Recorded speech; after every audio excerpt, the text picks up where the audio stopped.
discussion and a vote. And if you're interested in getting involved, you can certainly attend the next subcommittee meeting. We'll discuss it there. Those divestment initiatives, you know, there's a life cycle to fossil fuel derived energies, let's say.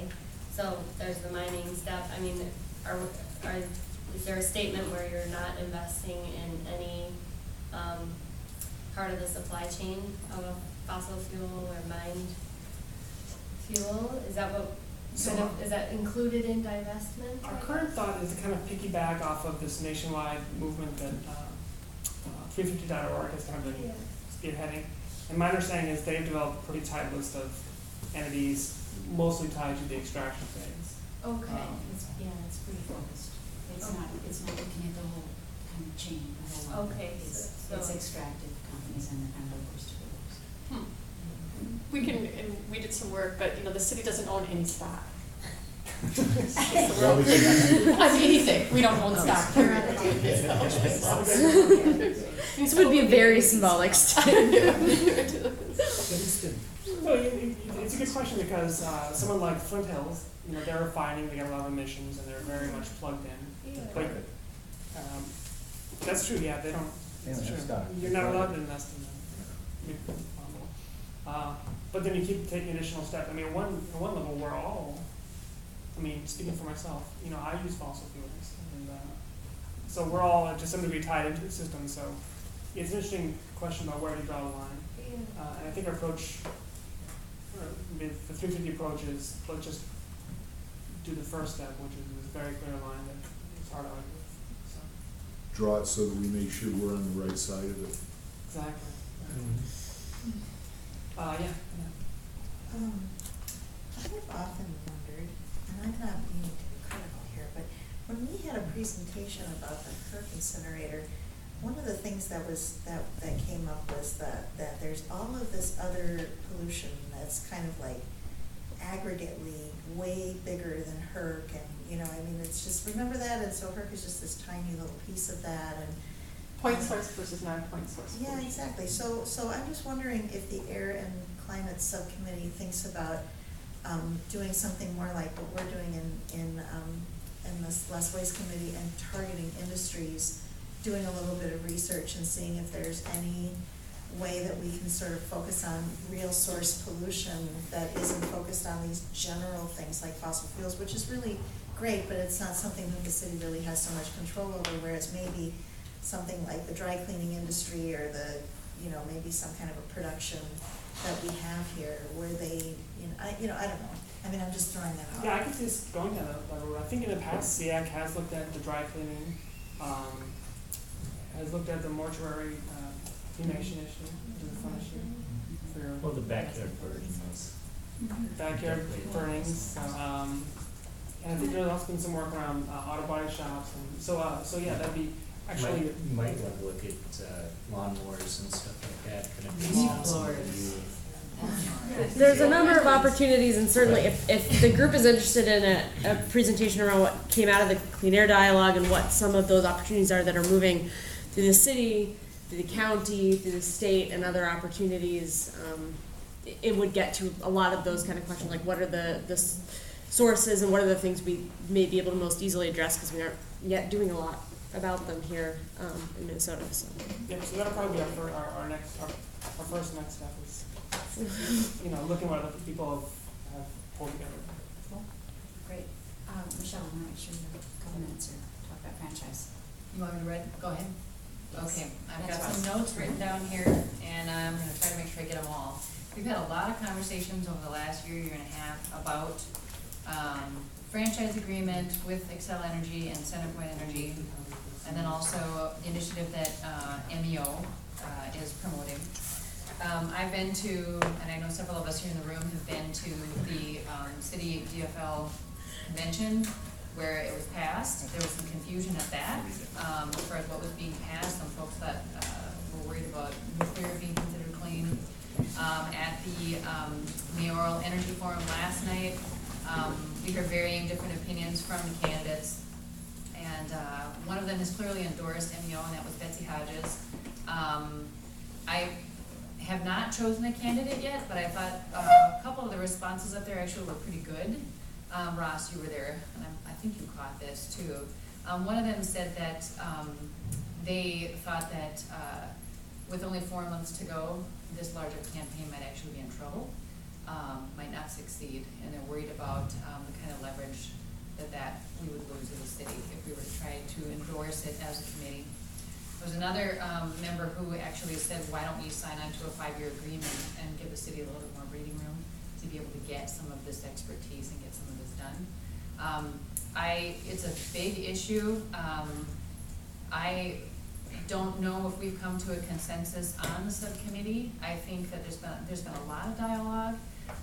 If we were to write any type of letter to the city, the type of letter that I would suggest we write is that we have had a lot of dialogue, that the issues are big. I don't think this is necessarily a clear yes or no at this point. We have been tasked also with the energy pathways and creating the energy vision, and I think that standing back for a while yet until some of that is done, I think would be a wiser thing for CEAC to do, and I think a lot of fellow subcommittee members kind of expressed that same concern. I know that folks, it would probably be helpful to have presentations from individuals in addition to Brian Ross. And I'm going to see what people think about this. I do have other stuff to say about this as well. I know there's the idea of bringing MEO and Dylan Kesty into the next meeting, but I think it would also be wise for us as a committee to hear from Centerpoint and from Excel. I know that there's an email that Sarah forwarded. Excel is now taking the same approach that MEO did as far as accessing some of the community organizations, and they're going in there as well and taking the exact same approach. And the person that she forwarded the email, I think, was it just the subcommittee, franchise subcommittee? I forget what it was. And the guy who sent that was Stephen Wilson. Might be interesting to talk to him.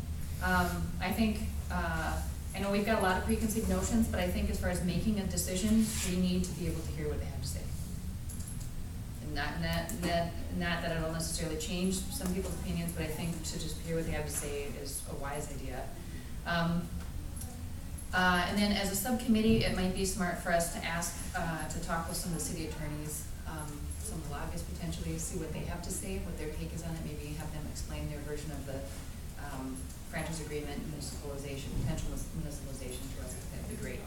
And I know we don't have standing committees on the franchise subcommittee just because this thing is unfolding fairly fast. And so meetings. just CEAC meetings. You know how some of them have like at the back of the agenda. They just have like set times for meeting. We have stealth meetings. We have stealth meetings. Yeah. We're not in a position to be able to do that. So one of the other Do you have a things. regular meeting place? No. Another meeting. Yeah. And then, but one of the things, I mean, while I think it would be, and I'm open to hearing other people's opinions on this, while we kind of hang back a little bit to kind of just see how things unfold a little bit more. I know, I personally would like to help lay some of the groundwork to create options for the city. I work for a state representative in his capacity as attorney. I've talked to him about this. He's briefly looked at the 2 bills that we discussed earlier, the ones by Dean and Hornstein. And what I'd like to do, something that I've done in the past, is host an Adult Civics 101 to try to get people kind of a foundational level so that they know how things work at the legislature. And I would like to be able to do something along these lines again, and to figure out how to help shepherd bills like this through at the state level. I know my group, the Isaac Waltling, has access to out-of-state Minnesota, and I know that can be kind of a legislative point of friction. So I'd like to be able to leverage that if I can on this. But I personally need to learn about this. Representative Steve Simon has agreed to help with just kind of the basics on how you shepherd a bill through. He was suggesting, and we've had conversations with Pat and some of the subcommittee members, as far as meeting with Representative Hornstein, author one of the bills. Well, he's gonna do it. What's that? He's gonna meet with us, he just has to go on vacation. Yeah. So, and I think it'd be great to sit down and talk to him, because then he can give us a little bit more kind of in the weeds type of information. But before, I would be willing to do anything with Steve Simon, or something I would suggest before we meet with Hornstein is for those who wanna participate in this, and I'm gonna open this up to not just CEAC, but to a variety of different people who are interested in this, to just back it up, make sure we do Adult Civics 101. I do not wanna take Steve Simon's time, or Ornstein's time, or anyone, the committee members' time, covering really foundational basic stuff. I can help people with that process. The Minnesota Council of Nonprofits has a lot of webinars out there that they started doing monthly in January. It talks about how to get bills through the process, how to approach legislators, and all that stuff. So I wanna make sure that that is done before we actually do these meetings, and so that would be kind of short term. And that's gonna require some personal investment. Also, accessing those webinars are archived on the Minnesota Council of Nonprofits website. They're an hour each. People can go on there and just get some foundational stuff, because I don't wanna be doing that with those meetings. So Michelle, just sort of, Yeah. bigger picture, Yep. are you, sort of leaning towards, the franchise subcommittee potentially making a recommendation that CEAC comment on those bills that We could do make a that. statement, or We could do this is that. just education? This is education. This is a separate thing. If CF wants to be involved in that, they can. If individuals want to be involved in that process, they can. I think it would be really helpful to the city of Minneapolis for us to do that. We can, we can voice, I mean, I think that those bills fit in with the city's legislative agenda, which we had input in last fall. So just, I mean, maybe we're jumping a little bit ahead, because Right. this isn't really an action item for CEAC Right, at this not point. at this point, not at this point. But it might be down the road. Right, and I kind of just want to give people a heads up that those opportunities to participate in that will be coming up. And then as far as, and then also I'd like to at some point to get a sense of where you guys think the governor is going. If he's given any signals of what next year's gonna be like, on this kind of topic. And then also, as far as a letter from CEAC to City Council, I feel as though it's not clear from the people I've spoken to on the subcommittee, and I know other people have been having conversations, and I don't know where the rest of CEAC is on this. I don't know if a group of individuals wanna give a letter to City Council, endorsing MEO, or if individuals wanna do that. If we wanna maybe send a letter saying we have had conversations, and at this point we don't know if we can make a decision on this, we need to kind of wait to see about the energy pathway study, because the city is actually kind of I doing would also MEO propose that like. we, given what Councilmember Gordon talked about today, that we kind of digest Right. what his Okay. initiative as well, Right. before we make any statements by MEO. 'Cause it Okay. sounds I mean, like it's- the MEO thing is so vague and nebulous that it's like voting to have the sunrise. I mean, I'm all in favor of But that it is too. it's an active campaign. Yeah, exactly, They're but, actively but what soliciting they passed at the city convention was so nebulous that I don't think there was a person in the entire room that could have voted against it. And it was like, yeah, we agree, and 90% of what they're asking for, they've already got. And from what I understand too, is that August 1st is when this is the stuff Camp Board hand out. August 1st is potentially when they're gonna have the public hearing and the testimony. And then the middle of the month is basically when they're gonna vote on whether or not it goes on the ballot. And they have the ability to tweak the language too, so. I mean, it'd be important to see what that is as well. It seems like it's- I'd like to make a suggestion that we still vote for it, because there's plenty of times where we vote for things where we have, you know, a limited amount of information, a limited time that we've looked at it. And, I mean, there still comes a time where we have to make a decision on how we support this campaign. And I felt a lot of like weird energy around it that I'm a little concerned about, you know, the transparency of what CEAC feels about this campaign. And, you know, again, this is like my second year in politics and stuff. And I mean, there's a lot of things going on What do you want that us to vote on? Just, sorry. information, like I want us to vote on whether or not we support the initiative. So you want to make a motion? So the way the process would work is you actually make a motion, a statement of what we would vote on, and then someone seconds that, and then we can vote right now. Okay, but are people ready to vote right now, or I'd like to make a motion that at least we vote at a particular time soon. So maybe, I make a motion that we make a decision on whether or not CEAC supports this initiative, I'm up for suggestions. I don't have to make the time period, but I'm thinking, what, a month or less?